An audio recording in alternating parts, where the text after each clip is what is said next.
Top 5 rasa Indomie favorit gue. Tapi tunggu dulu, nggak enak kalau kita ngomongin Indomie, tapi nggak ada Indominya.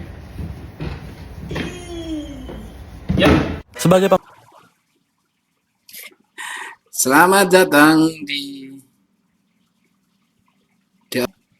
yang ke bentar ya. Yang ke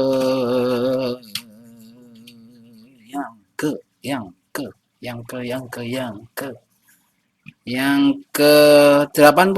Harusnya kemarin saya tik karena saya kemarin ada kegiatan yang cukup menguras tenaga, jadi saya tik hari ini langsung 2 buat besok. Jadi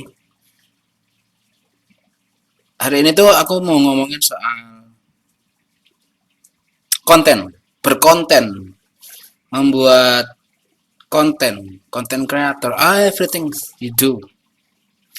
Aku pernah dapat sebuah insight dari Panji Pragiwaksono, selalu Panji, yaitu sedikit lebih baik daripada sedikit lebih baik. Tapi nggak selalu yang beda itu baik, dan yang baik akan selalu baik. Nah, prinsip itu kupakai. Kalau teman-teman perhatikan di sosial media aku,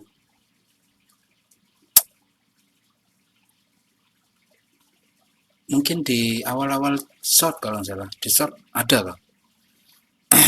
Jadi dulu aku tuh pernah menggebu-gebu untuk membuat sebuah konten, yaitu tentang podcast, yaitu seperti Oslo Ibrahim, tapi di ranah podcast. Sayangnya itu nggak bekerja dengan baik. Doesn't work. Nah, apakah aku terus membuat itu? Memang namaku pada titik di mana beberapa teman sudah ngenotis video tersebut. Cuman aku nggak tulus, ngerjainnya nggak tulus. Dan ternyata format top 5, top 6, top 7, bahkan ada number yang ditopkan. Jadi top 5 angka yang sering dipakai, top 5 pilihan angka, itu sudah aku bilangnya adalah sesuatu yang sudah bosen gitu. Mungkin bagiku adalah bosen karena datang dari daerah yang cukup kecil kan. Beda di Jakarta, top 5 yes, it's gonna be big. Tapi top 5 untuk daerah kecil, it doesn't work. Kenapa aku bicara seperti itu? Sekarang saya tidak ingin untuk bukan merendahkan ya, mengejek orang lain. Karena aku percaya bahwa konten yang tulus itu konten yang nggak tulus itu akan lose, akan kalah. Konten yang memang sengaja dibuat-buat secara paksa itu akan kalah, akan tidak menarik dengan konten yang tulus, buatnya itu nggak dibuat-buat. Jadi ada mungkin lebih tepatnya adalah pedagang. Apakah semua orang boleh berkonten? Boleh. Tapi ini dalam konteks di mana orang itu memang tulus. Orang itu memang punya referensi, orang itu punya ya ketulusan gitu, nggak dibuat-buat. Nah, aku menggarisbawahi bahwa beberapa orang itu ya bikin kontennya nggak tulus gitu. Jadi secara visual banget itu bukan nggak enak ditonton ya, cuman mereka itu terlalu memaksakan, sama seperti aku dulu. Itu mereka itu terlalu memaksakan bahwa ini loh, ini loh, ini loh. Nah, itu menurutku itu kurang enak aja ditonton. Konteksnya adalah di sosial media itu ada pedagang yang menurutku ya pingin banget cari perhatian dengan cara yang memaksa itu tadi. Pada akhirnya ya overacting, over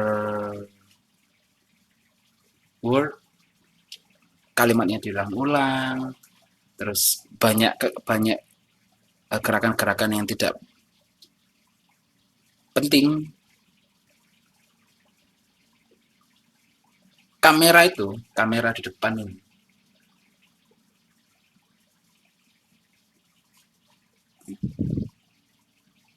kamera di depan ini, anggap saja adalah manusia. Kalau kamera ini tidak kamu anggap seperti manusia, maka kontenmu akan tidak tulus. Kontenmu akan dibuat-buat, jadi nggak, kalau kontenmu nggak punya aura. Mungkin aku yang menyebutnya seperti itu ya. Kontenmu itu nggak punya something to hint, something to big, to show up. Tidak ada sesuatu yang tidak ada sesuatu yang ingin ditunjukkan. Nah, sebenarnya mau ku tunjukkan videonya, tapi aku takut menyinggung orangnya kan. Aku juga pernah berdebat soal penggunaan kata podcast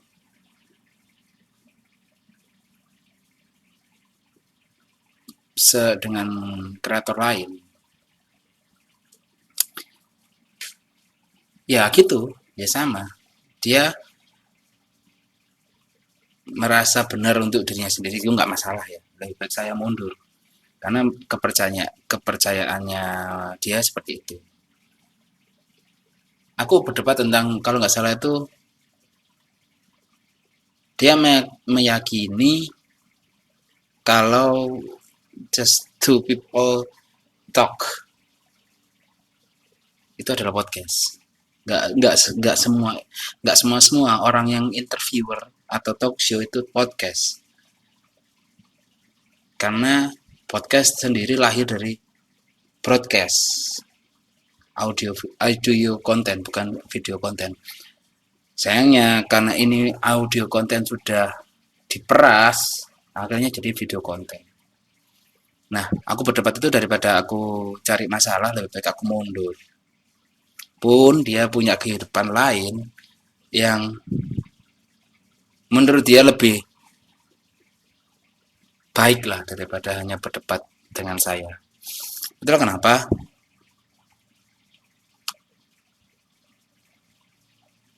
dari episode pertama hingga episode 85 ini, itu konten saya ya nggak ada yang terlalu menarik.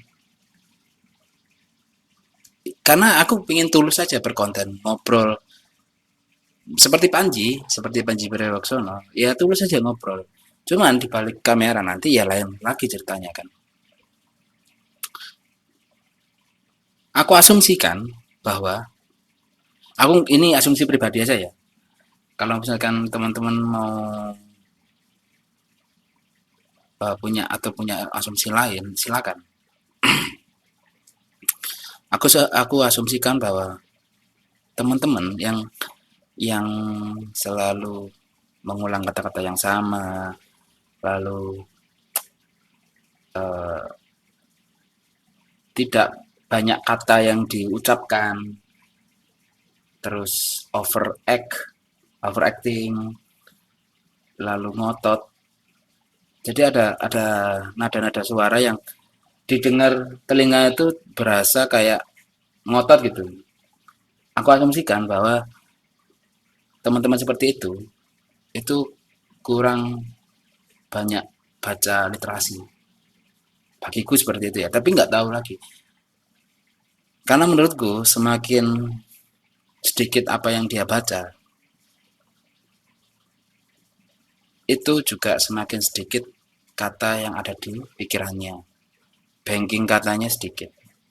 Itulah kenapa banyak komika, banyak dari pembicara-pembicara, itu kata-kata yang diucapkan.